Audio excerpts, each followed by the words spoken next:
हरि ओम श्री गणेशाय नमः। श्री सरस्वते नमः। श्री राधे कृष्ण भयाय नमः। राधे मेरी माते है, पिता मेरे घनश्याम। इन दोनों के चरणों में मेरा कोटि कोटि प्रणाम, कोटि कोटि प्रणाम। आए हो तो प्रेम से लो हरि का नाम। सब भक्तों को डिंपल की राधे राधे श्याम। सीता सीता राम। आइए, भागवत कौन है, मैं इस बात को आप सभी को स्पष्ट करके बताऊंगी। सुनिएगा जरा ध्यान से। भागवत कौन है? भगवान सतयुग में नरसिंह बनकर प्रकट हुए थे प्रहलाद जी के लिए। त्रेता में राम बनकर प्रकट हुए थे और द्वापर में भगवान श्री कृष्ण बनकर प्रकट हुए थे। इस कलयुग में वही भगवान शब्द बनकर भागवत के रूप में प्रकट हो गए। भगवान शब्द के रूप में प्रकट हुए हैं। कब? इस कली काल में, यानी कलयुग में। तो भागवत जी कौन है? अब आप सभी को शंका मिट गया होगा। प्रत्यक्ष भगवान है, प्रत्यक्षा कृष्ण एव ही। भागवत प्रत्यक्ष भगवान का स्वरूप है। जब आप भागवत जी को सुनते हैं तो भगवान आपकी सुनते हैं, ठीक है। इसलिए भागवत सबको शांति देती है और सुनना चाहिए।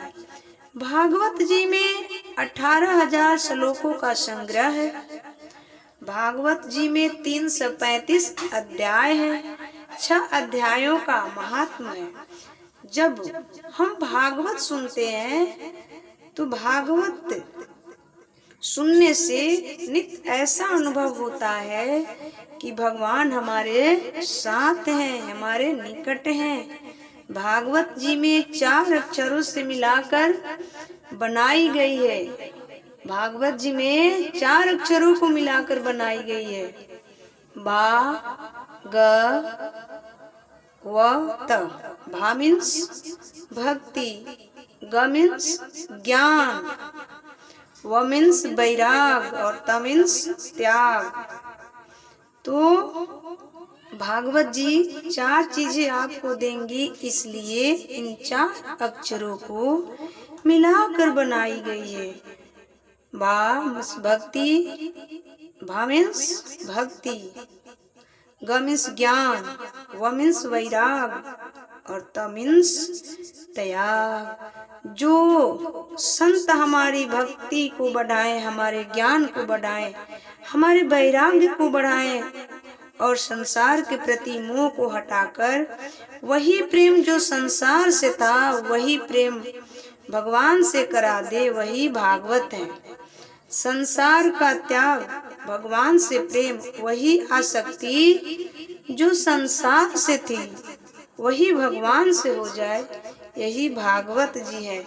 तो भागवत जी जीव मात्र के कल्याण का इस कलिकाल में साधन है। इसलिए हमें भागवत मन लगाकर सुनना चाहिए।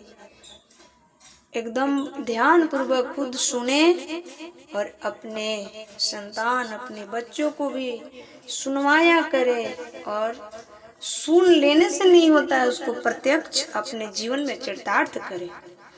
आप सभी से निवेदन है कि आप सभी मेरे चैनल पर नए हैं तो चैनल को सब्सक्राइब कर लीजिएगा और वीडियो को लाइक कर दीजिएगा। एल वाले ऑप्शन को सेलेक्ट कर लीजिएगा। और एक निवेदन आप सभी से और है कि आप सभी हमें प्यार दुलार दीजिए। मेरी एक ही इच्छा है कि आप सभी को मैं भागवत जी से थोड़ा थोड़ा कथा सुनाती रहूं, ताकि आप सभी का समय का लस भी ना हो और आप सभी भगवान से जुड़े भी रहें। इसलिए ये मेरा इरादा है, आप सभी पूरा कीजिए। तो भागवत जी में पहला श्लोक कौन है, सुनिएगा जरा ध्यान से। सच्चिदानंद रूपाय विश्वोत्पत्त्यादि हेतवे तापत्रयम् अविनाशाय श्री कृष्णाय वयं नुमः। श्री कृष्णाय वयं नुमः। सत्य प्लस चित्त प्लस आनंद को कहते हैं सच्चिदानंद। उमा कहूँ भगवान शंकर जी कहते हैं, उमा कहूँ मैं अनुभव अपना, सत्य हरि भजन जगत सब सपना। भगवान क्या है, सत्य है। जो इस संसार को सत्य समझने वाले हैं वही अज्ञानी है। व्यवहार करो आप, हंसी खुशी से रहो, पर ये ना कहो कि ये मेरा है, ये मेरा घर, ये मेरा मकान, ये मेरा पत्नी, मेरी बेटी। मेरे कौन, मेरे तो गिरधर गोपाल हैं। दूसरों ना को ये सिद्धांत लेकर चलो, ईश्वर सत्य है। सुनो एग्जाम्पल से समझाती हूँ। जैसे आप लोग सोना पहनती है ना, तो सोना में जो आभूषण है वो सत्य है कि सोना सत्य है? आभूषण सत्य नहीं है। आभूषण तो आज है कल नहीं रहेगा, पर सोना तो आभूषण के साथ भी है, आभूषण में भी है, और आभूषण नहीं रहने पर भी रहेगा।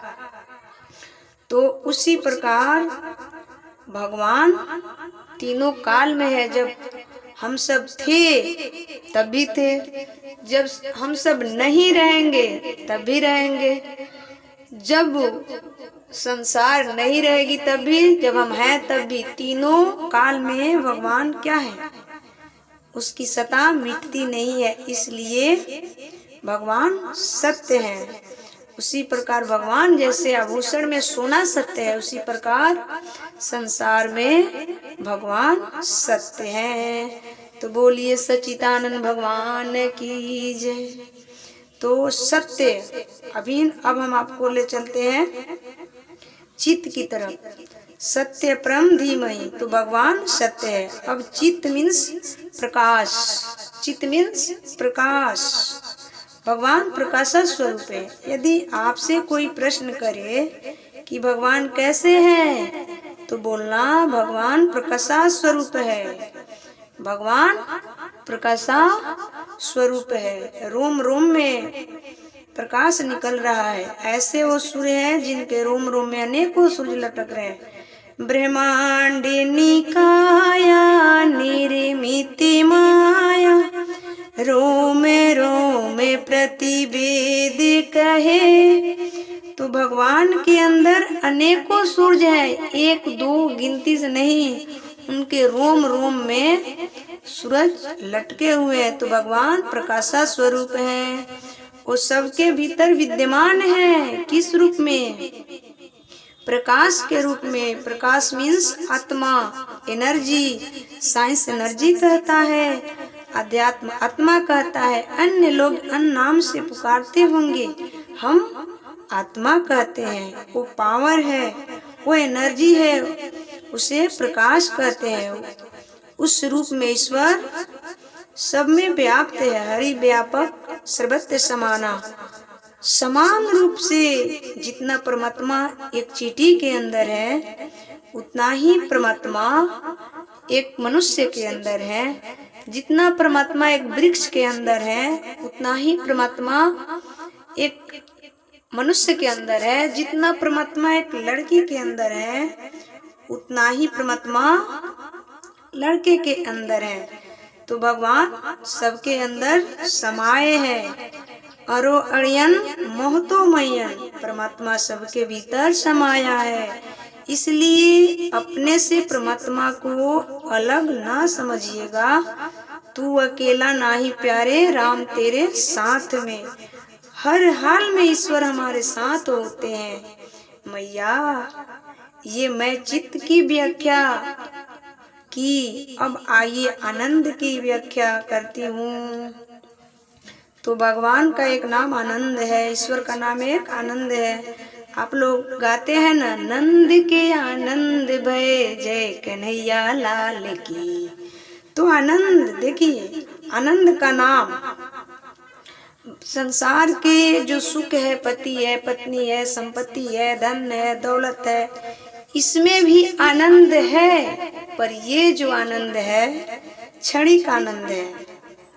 अच्छा एक बात बताइए, आप लोग रसगुल्ले, रबड़ी, रसमलाई खाते हो ना, इसका नाम क्या है? आनंद। ये क्षणिक आनंद है। हमें संसार में भी आनंद मिलता है, पर ये क्षणिक आनंद है।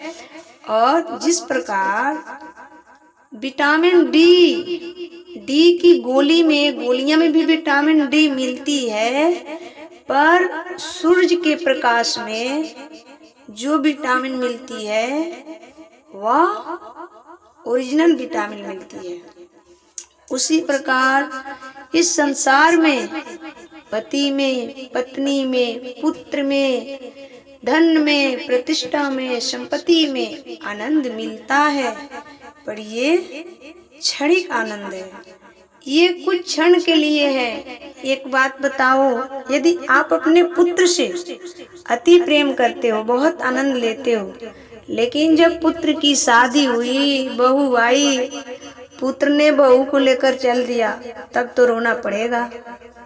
अगर एक रसगुल्ले खाते, 2 खाए, 4 खाए, 5 खाए, 6 खाए, 8 खा लिए, तो आपके पेट में गड़बड़ तो होगी, तो दुख हुआ। तो इसलिए कहा जाता है कि जो संसार का आनंद है वह क्षणिक आनंद है, और सच्चा आनंद चाहिए तो जैसे विटामिन डी गोली में भी मिलती है और भगवान सूर्य के प्रकाश में भी मिलती है, तो गोली में कम पावर होता है, कुछ ही मिलता है, और भगवान के प्रकाश, सूर्य भगवान के प्रकाश में जब बैठ जाए तो ओरिजिनल विटामिन डी मिलती है। ठीक उसी प्रकार इस संसार में भी आनंद है, ये नहीं है कि नहीं है, संसार में भी आनंद है, पर ये क्षणिक आनंद है, ये सत्य नहीं है। और जो आनंद भगवान के चरण में है, भगवान के पास है, वो आनंद इस संसार में नहीं है। भजन आप कितना भी भज ले, वो आपको पेट में गड़बड़ नहीं कर सकता, लेकिन ज्यादा कुछ खा लो तो दुख हो सकता है। इसलिए संसार में आनंद है।